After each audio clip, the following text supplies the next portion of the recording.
Hi, this is Karen with WTI, and this is a Cuisinart chopper and grinder.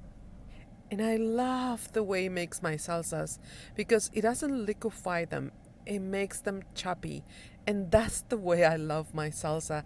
I love to taste that tomato or a jalapeno. I love that texture.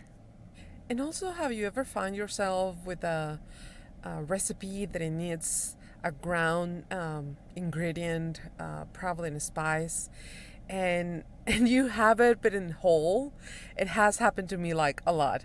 So with this device, it has helped me a lot because like you can see, I did a cinnamon stick, I had a peppercorn, and I was able to ground them, and I have them now ready to go. And not only spices, but also dried chiles. I ground some chile de árbol and guajillo, and I made this really good salsa. It was super spicy. My husband loved it, and and that's it. It was so easy and simple, and that's my point of view.